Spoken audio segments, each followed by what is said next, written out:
So sometimes with these video blogs I just don't want to talk at all. But I thought I'd just say a few words about music, because that's my background as a musician, and how music kind of reflects the beauty of source of that, and how it does that. And it's interesting to see how music has changed over the years. And you could also say that these days we have a kind of bastardization of music, particularly when you look at a lot of modern music, popular music, which has a very, because it's all sampled and computerized, you have these very, very exact bar lengths and same period of time between beats. And of course the music was never like that before. When you listen to live music, there's always subtle variations all the time, and that's what intrigues us, and part of that is what is so beautiful about music. And the other thing that has changed over the centuries, and probably particularly in the last century, so in the 20th century, before that, certainly in the 18th century anyway, before that, scales, the way that music was built,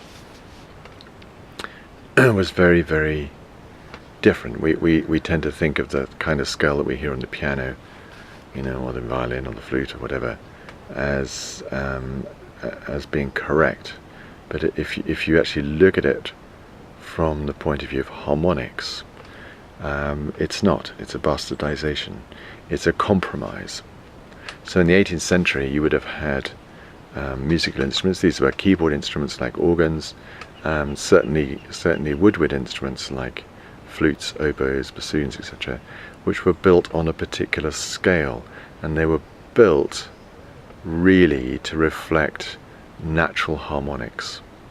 So what that means is, for those of you who are not musical, if you take a note, say what we call a middle C, it has a certain vibration to it. Yes. And again, through the ages, a middle C that we hear today is not the same pitch that you would have heard 200 or 300 years ago. Today it's a little bit higher by about a semitone. So, but anyway, so a middle C has a rhythm to it, and as I say, nowadays it's about 440 hertz, I think it is, and in the olden days it would have been anywhere between 409 to 420, something like that. So slower rhythm. And anyway, and so if you take that, supposing you take a note that is at a vibration of 400, and you then double that, and you double that by overblowing, by blowing a bit harder, or if you have a stringed instrument, you're halving the length of the string, then you get a vibration which is twice as fast, and that produces an exact octave above. And we still have that relationship in our music. An octave is still harmonic octave. And if you double that again, you get a fifth, what is called a perfect fifth. And that's where things begin to change, because a perfect fifth is slightly smaller than what we have now by a fraction. And if you double that again, then you get a fourth, perfect fourth. And again, that's slightly, in perfect harmonics, that's slightly smaller than we have now. And then if you double that again, you get a major third. And if you double that again, you get a minor third, and both of those are different. So what it means basically, and the reason why it's changed, is because in the old days people had to play together, big orchestras were formed, and people had to play also in different keys. So it would be fine playing like that if you just stayed in one key. But as soon as you go too far away from that key, then things get a bit difficult, because things then will sound out of tune. So if you go and hear an old organ in an old church in Bavaria or something, you'll find that it'll be very, very good in some keys, like in C major or G major or A major, whatever it is. But as soon as it goes into some flat keys like A flat major or minor or whatever it is, it sounds absolutely horrendous, because it sounds completely out of tune. And that would be in what they call mean tone tuning, which is basically completely in line with the laws of harmonics. And those laws of harmonics are everywhere in nature. Those laws of harmonics are an expression of natural order. Completely. It's how everything in nature works and expresses sound. So, as soon as you bastardize that and you create compromises, you get something which is away from nature, and that's what we have now. The music that we have now is not actually a reflection of nature.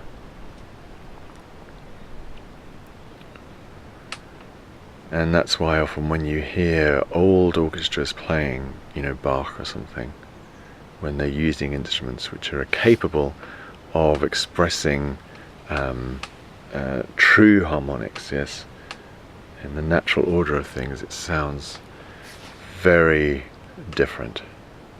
And somehow we get a sense of a sense of harmony and order when we listen to that music.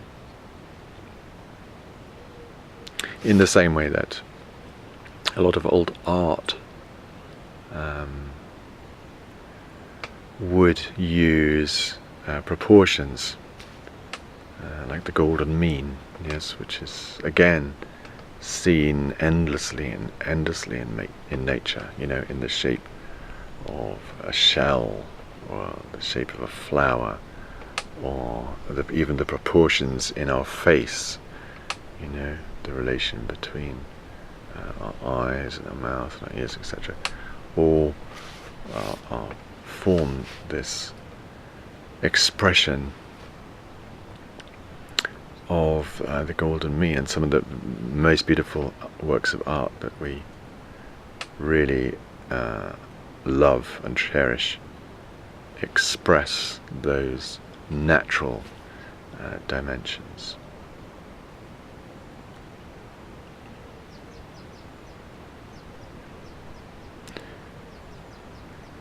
So you could say that it's partly why music and art are so enticing, beautiful for us, because they're an expression of manifestation of source of consciousness. That's how it works, and it works in proportions, particular kind of proportions, particular relations between harmonics and vibration. And we, because we are not separate from that, that's what we resonate with. That's what we find beautiful, because it resonates with us. It resonates with our innermost being, and it resonates with our biology and our physiology. So it's not surprising that when we listen to this kind of music and we watch this kind of art, we immediately feel at peace and at harmony with not only ourselves but also everything around us.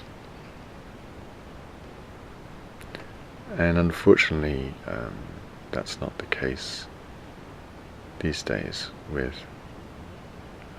a lot of music, a lot of art,